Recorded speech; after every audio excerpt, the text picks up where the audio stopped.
그 시의원의 신당역 유족이 한 말, 이 얘기를 좀 해보겠습니다. 91년생 31살 전주환, 어제 신당역 영무원 살인 사건의 피의자 신상이 공개가 됐습니다. 이제 유족 측도 본격적인 목소리를 내고 있는데요. 그 목소리 한번 들어보겠습니다. 좋아하는 친데 그걸 안 받아주고 하니까 여러 가지 이제 폭력적인 이제 대응을 남자 직원이 한 것 같은데요. 31살의 청년입니다. 서울 시민이고 서울교통공사 정도를 들어가려면 나름대로 열심히 취업 준비를 했었을 우리 서울 시민의 청년일 겁니다. 그리고 피해자도 마찬가지겠죠. 너무나도 안타깝습니다. 정말 이렇게 마주치면 정말 어떻게 정말 드다드라도 하고 싶은데 일반 시민이 해도 말이 안 되는 얘기인데 정말 그 어떤 정책을 다루는 시의원 입장에서 그런 얘기를 했다는 게 정말 한편으로는 측은한 생각이 듭니다. 법적 대응까지도 혹시 고려하고 계십니까? 네네네. 저희는 이제 변호사를 통해서 그 부분을 할 것으로 알고 있습니다. 저희가 지난주 금요일에 얘기했던 좋아하는데 안 받아주고 하니까 폭력적인 대응을 한 것 같다. 이 민주당 소속 시의원의 마치 가해자를 두둔한 듯한 이 발언.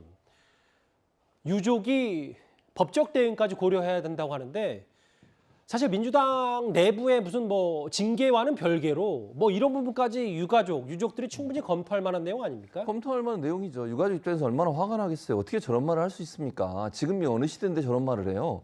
아니 여성이 받아주고 안 받아주고 문제가 아니잖아요. 이건 폭력이에요. 살인이고요. 예. 아니 아무런 이유 없이 자기 의사 표현을 한 여성에 대해서 의도적으로 흉기까지 준비하고 면밀하게 준비해서 살인을 저질렀습니다. 어떻게 저 사람을 옹호할 수 있냐고요. 어떤 말로도. 뒤에 한 말도 더 저는 이해가 안 돼요. 물론 그 청년이 어떤 청년을 설명하려고 했는지 모르겠지만 그 청년이 서울교통공사에 들어오는데 열심히 준비했고 이런 얘기를 하고 그런 얘기를 왜 합니까 대체? 아니 시정지리에서 그런 얘기를 할 이유가 있나요 대체? 아니 이 사안의 본질은 여성에 대해서 이 남성이 잘못된 판단을 하고 계획적으로 살인했던 행위예요. 그 행위에 대해서 비판을 하고 잘못됐다고 얘기하고 사회적 시스템이 잘못된 부분을 바로잡겠다고 얘기를 해야지 서울시가 그런 부분들에서 어떻게 대응할지 시스템적인 문제점에 대해서 지적하는 게 맞는 것이지 어떻게 좋아하는데 안 받아주고 하니까 했다 이런 표현을 할 수가 있습니까? 그러면 좋아하는데 안 받아주면 저런 행동해도 된다는 말이에요? 저는 도저히 이해가 안 되는 행동이고 법적인 처벌을 해야 된다면 해야 되겠죠. 모르겠습니다. 어떤 처벌이 나오게 될지 또는 그 유가족 측에서 어떤 법적 대응을 할지 모르겠지만 2차 가해가 있다고 하면 거기에 대한 책임도 져야 될 걸로 보여집니다. 피해자 유족 측도 법적 대응까지 고려하겠다. 그런데 한 발 더 나아가세요. 이현정 의원님. 네. 국민의힘 김기현 의원이 이재명 대표도 뭔가 이거에 대해서 부적절하다고 했고 당 징계를 좀 추진하겠다라고 얘기를 하는데 이재명 대표가 이 신당역 영무원 살인 사건 관련돼서 본격적인 목소리를 내지 않는 이유가 과거 본인의 조카 살인 사건 변호와 관련이 있는 거 아니냐. 여당에서는 이런 공격까지 이재명 대표를 향해서 하고 있더라고요. 그러니까 이재명 대표가 어떤 면에서 보면 대선 주자로서 이 인기를 끌었던 것 자체가 보면 예전에 경기도지사 할 때 보면 무슨 일이 생기면 바로 현장으로 뛰어갑니다. 아시겠지만 코로나 관련해서 신천지 사태가 터지니까 본인이 직접 차를 몰고 현장으로 뛰어갔습니다. 그래서 어떤 그런 모습들을 보여주는 것이 상당히 이제 국민들로부터 지지를 많이 받았고요. 또 하나는 지난 대선 과정에서 박지원 씨라고 하는 20대의 N번방 사건, 이걸 추적했던 여성을 공동선대위원장으로 임명을 했습니다. 굉장한 파격이었죠. 그만큼 이런 어떤 여성의 어떤 이 문제에 대해서 본인이 정말 적극적으로 대처하겠다. 만약 대통령이 된다면 그걸 상징적으로 박지원 전 위원장의 영입을 통해서 보여줬습니다. 예. 자, 근데 이번 사건은 어떤 사건이었는가요? 바로 그 어떤 문제가 응축된 사건 아니겠습니까? 자, 스토킹이라고 해서 어떤 여성에 대해서 보복 살인을 행한 거잖아요. 많은 여성들이 출근하기가 두렵다고 하는 그런 안전에 대해서 위험을 느끼고 있는 사건 아니겠습니까? 예. 그런데 제1야당의 대표가 이 사건이 터지고 난 다음에 4일 동안 한마디의 언급이 없었습니다. 그리고 이제 대변인을 통해서 지금 좀 전에 보신 이상훈 그 서울시의원에 대해서 강력하게 징계를 하겠다라는 그 이야기를 한 거예요. 자, 근데 이게 좀 앞뒤가 맞지 않지 않나요?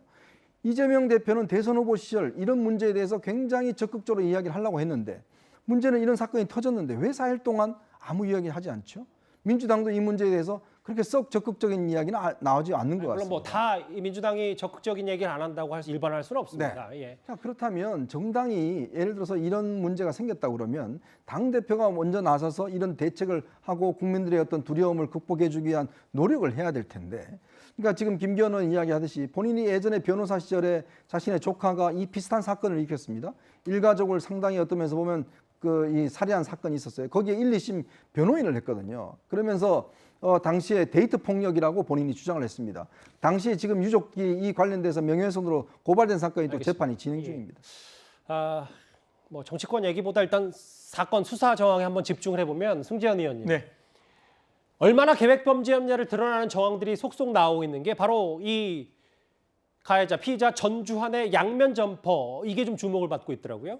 저도 제일 처음에 영상을 봤을 때 그 구산역 근처에 걸어가는 모습을 보고 그때 노란색 옷을 입고 이렇게 걸어가는 모습, 또 지금 피해 여성과 닮았는 여성을 이렇게 좀 따라다니는 듯한 모습은 분명히 노란색이었는데 영장 실질 심사를 마치고 나오는 그 모습을 봤을 때는 짙은 회색이었단 말이에요. 그래서 안에서 저는 옷을 갈아입었구나 싶었는데 그게 아니라 이 옷 자체가 안감 바깥감을 이렇게 바꾸어 입을 수 있는 옷이다라는 이야기가 나오다 보니까 사실 범죄 현장에 가면서 그날 저녁에 그 피해자를 무참하게 살해하는 현장까지 다른 어떤 준비물도 분명히 가져갔을 뿐만 아니라 이러한 어떤 그 옷까지 바꾸어서 입는 모습을 바라본다면 분명히 경찰 수사를 교란하기 위한 것으로 추정되지 않을까. 우리 동아일보 채널A 쪽에서 보도에도 분명히 GPS까지 바꿀 수 있는 기능까지 만들어냈다고 하니까요.